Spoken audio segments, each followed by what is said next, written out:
Alright, what up, tube? Coming at you. Was needing, this is my old compressor that I had. It was a little 30-gallon air compressor. Actually, it was a 40-gallon, I'm sorry, just a 40. And essentially, I calculated the CFM, and it was only about 6 CFM. And so my power tools, my air tools wouldn't really work. I've had this air compressor for maybe 7 years. I actually painted a couple cars using this, and it actually came out pretty good. But now I want to kind of teach myself how to spray candy and do more tri-coats, and so this wasn't going to be able to keep up. So I think I paid maybe $100 for this about 9 years ago, or for one of my buddies. When I first was getting into, painting and wanting to do body work and stuff. But then I was able to pick this up.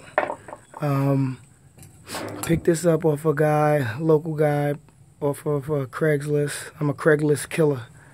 I did the research on something similar with similar specs, and I think the one at Lowe's, they wanted maybe like $500, not $499. And essentially what I did was I was able to get this one for about half the price. And so I was able to pick this one up, checked it out, it all works. It's a 5 horsepower, 60-gallon. The specs on here, on this one is right here. It's a 14 CFM overall, 12 at 40, 10 at 90, which I wish I would have had a little bit more CFM at 90, but I'll make it do what it do for right now. Right now I'm in my basement, FYI. I run my compressor in my basement, and then I run my hose out to my garage because I don't have a 220 hookup, so I just use where my dryer is, and I just hook it up to there. But what I did was, instead of tossing this air compressor right here, I just used it for extra storage, extra 40 gallons of storage. So the 40 plus the 60, that give me 100 gallons of storage. Right now it's aired up. It's aired up all the way. Essentially what I did was I just went to Lowe's and was able to buy these fittings, brought a T fitting, and then brought a couple other fittings, put it all together. I put a shut-off valve, so if I really don't need to power up my small for extra storage for that, I don't have to really worry about it. So right now I got it on, so that's full, and the big one is full. But for about $50, I was able to get these fittings. I got a new separator from them, a water separator, and this still works, so I said I'll just use this. But yeah, so as soon as the weather break, I get back on my Chevelle and start making it do what it do. This is easy, man. You just use your intuition if you want to use your intuition. But yeah, I just made sure that my hose, I knew I had a hose that had my dog, one of my pit bulls had bit into it and messed up the hose. So I knew I had a 3/8 hose sitting in the garage, and something told me not to throw it away. And I've been holding on to that for maybe about 2 years, and just in case purposes, and was able to cut it. Basically what I did was I just cut it to length, tied them together, tied both tanks together, and then if I want to cut the valve off from air going on there, I can just do it this way. If I want to cut it back on, just put it to the middle, and it allows air to go into my smaller tank.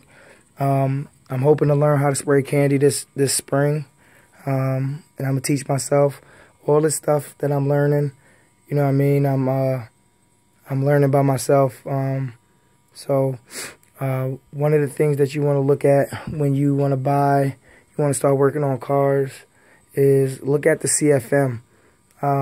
A a lot of people look at, like I was happy with this 40 gallon. I'm like, man, I got me an air compressor. It looks bigger than the normal ones and that you normally would see. But yeah, I was excited about this. But then when I started researching CFM, when you run out of CFM and you trying to spray like a candy or a tri-coat or something to that effect, you're going to get a lot of tiger stripe marks. You're going to get a lot of inconsistencies.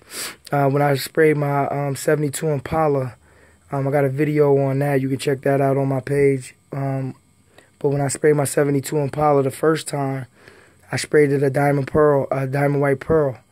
And I was wondering, when it all settled down, I was wondering like where all the streaks were coming from. I'm like, man, I laid it down pretty good. Where all these streaks coming from?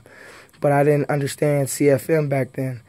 So basically, the reason why I was laying down tiger stripe marks was because I didn't have enough CFM to run a full length of that big ass boat.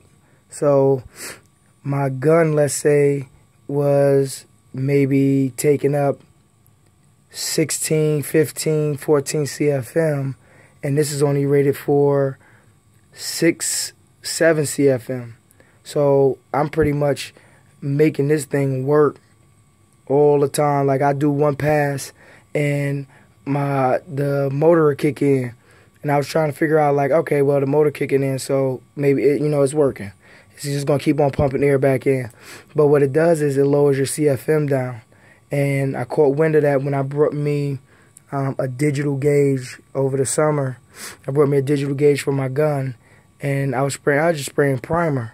And it was coming out streaky. And I'm like, hold on, why my primer coming out streaky now? And then I was looking, as I was spraying, I was looking at the CFM, and that bad boy dropped from 30 PSI, and it dropped all the way down to like 15 PSI. And this little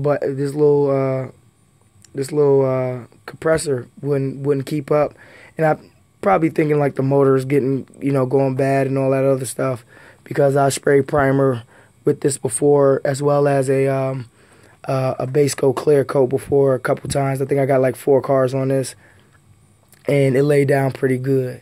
So I didn't spraying candy. I didn't want to take that chance. So you get yourself some good deals on Craigslist, man. Paid half the price that I would have paid, so that money obviously is gonna go right into the Chevelle. What I got left over, I'm going to utilize that. So when I do want to spray, I don't know if I'm going to spray the candy. I'm going to spray a couple test panels, make sure that I can spray it if I can. Then that might be the route I go. But, just stay tuned. Just want to give y'all an update. I know y'all ain't hear from me in a minute, and I normally don't do a lot of work to the Chevelle over the winter just because the way my garage is set up is wild. Like, it's crazy. It's just too cold. So hopefully the next crib I move to, I won't have that issue. But yeah, just stay tuned, man. I'll get at y'all, and I'll holler at y'all, man.